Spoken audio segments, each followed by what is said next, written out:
Selamat pagi, salam inspirasi. Jumpa lagi kita dalam sharing inspirasi.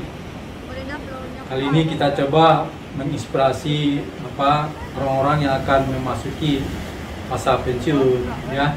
Orang yang ingin pensiun dini, atau kami berjudul mempersiapkan masa pensiun. Kata pensiun bagi sebagian orang mungkin sebuah kata yang menakutkan, mencemaskan, dan bagi sebagian orang mungkin adalah sebuah kata yang biasa-biasa saja, atau bagi sebagian orang lainnya kata pensiun adalah sebuah kata yang menggembirakan. Mungkin setelah pensiun dia sudah punya planning, perencanaan yang lebih baik, lebih membahagiakan, dan lebih bermanfaat buat orang banyak. Nah, akan tetapi banyak kejadian di tengah masyarakat atau di lingkungan karyawan dan pegawai, justru masa pensiun itu menjadi tidak bisa dinikmati dengan sebaik-baiknya, atau masa pensiunnya justru hanya diisi dengan kegiatan-kegiatan yang menyenangkan dan kurang memberi manfaat.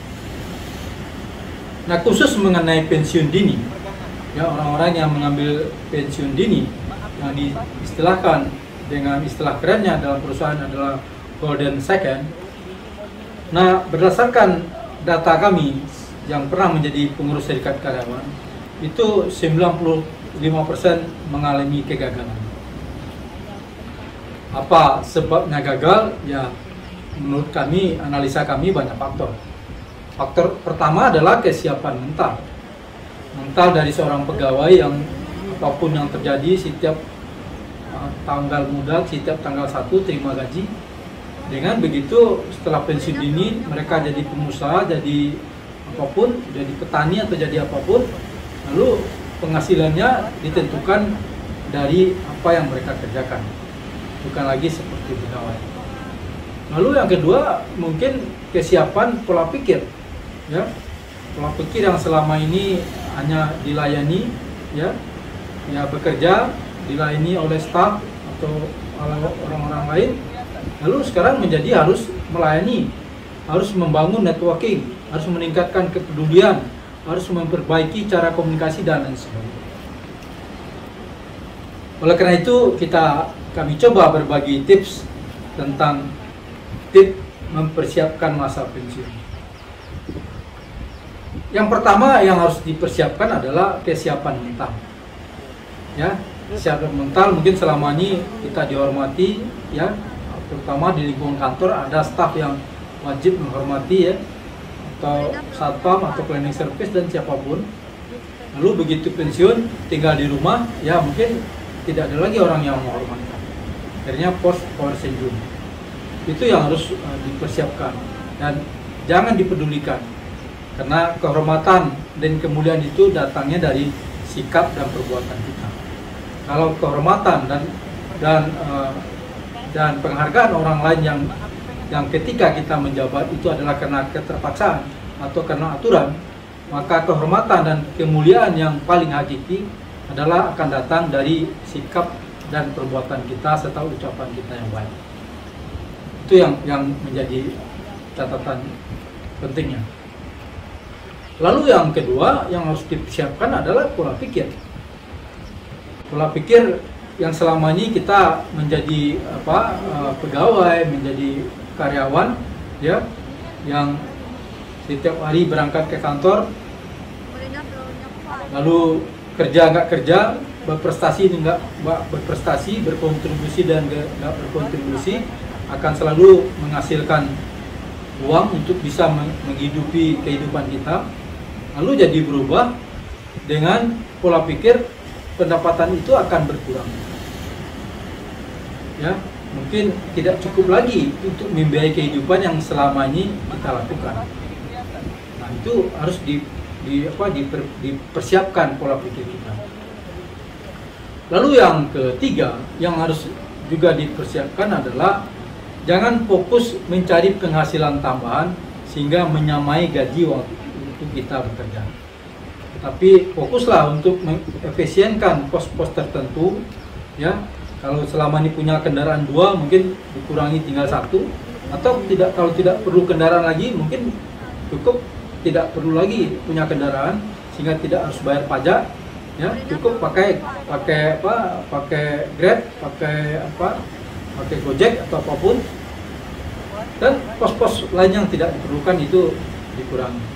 Sehingga jangan fokus mencari penghasilan tambahan sehingga melebihi atau menyamai pendapatan waktu kita masih aktif. Lalu yang keempat, ya, yang harus dipikirkan adalah bagaimana menggali bakat dan kemampuan yang selama ini belum tergali, mungkin karena kesibukan di kantor, ya, mungkin karena waktu habis mengerjakan rutinitas, sehingga kita lupa kita punya potensi dan punya kemampuan, punya bakat lain, punya passion lain yang mungkin bisa kita kerjakan setelah kita pensiun.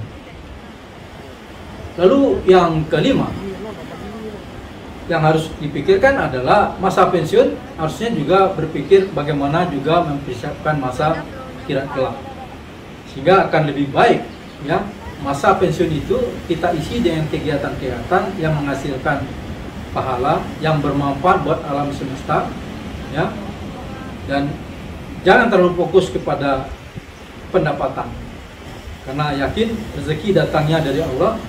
Setiap perbuatan baik akan dibalas dengan berkali lipat kebaikan, dan Allah sudah jamin rezeki setiap yang bergerak, sehingga akan lebih baik jika kegiatan itu diisi dengan kegiatan yang memberi manfaat kepada alam semesta sekaligus mendatangkan amal pahala.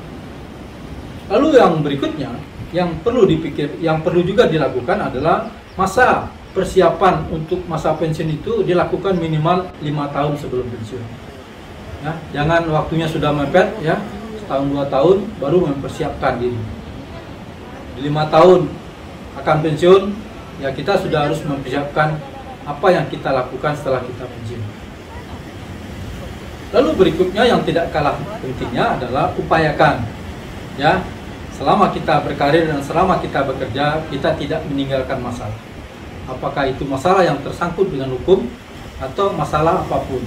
Sehingga begitu kita pensiun, kita bisa pensiun dengan tenang, tanpa ada beban pikiran, tanpa ada kekhawatiran akan datang KPK atau badan pemeriksa lainnya, sehingga membuat pensiun kita tidak tenang, sehingga kita bukan lagi menikmati hari tua, tapi membuat kita menyengsarakan hari tua. Lalu tips berikutnya yang perlu juga dipikirkan adalah kemungkinan kita berdomisili tidak lagi di tempat kita waktu bekerja. Mungkin di waktu kita bekerja, kita mencari rumah di tempat yang dekat dan tidak jauh dari kantor. Nah, begitu kita pensiun, mungkin ada baiknya juga kita pikirkan, kita pindah ke tempat yang lebih nyaman. Walaupun tempat yang baru itu mungkin tidak terlalu dekat dengan kota, tapi mungkin dapat menimbulkan efek kenyamanan, mungkin juga biaya hidupnya lebih murah, ya, udaranya lebih bersih, lebih tenang. Itu yang harus juga kita pikirkan. Nah, dalam hal mempersiapkan masa pensiun ini, kami punya testimoni, punya seorang kenalan yang dulu mantan direktur utama sebuah badan usaha milik asing. Lalu ketika beliau akan pensiun, beliau sengaja mengambil kuliah di bidang yang lain, karena beliau adalah orang teknik, ya, seorang insinyur teknik. Lalu ketika beliau akan pensiun, beliau sengaja mengambil kuliah di bidang psikologi untuk mempersiapkan diri menjadi pembicara, ya, menjadi penceramah dan menulis buku. Sehingga saya juga salut dengan beliau, dengan usia segitu beliau mulai kuliah lagi. Tapi ya nggak apa-apa, karena demi mengisi waktu-waktu pensiun beliau dengan kegiatan yang bermanfaat dan menghasilkan pahala. Demikian sharing kita pada pagi hari ini. Semoga ada manfaatnya. Salam.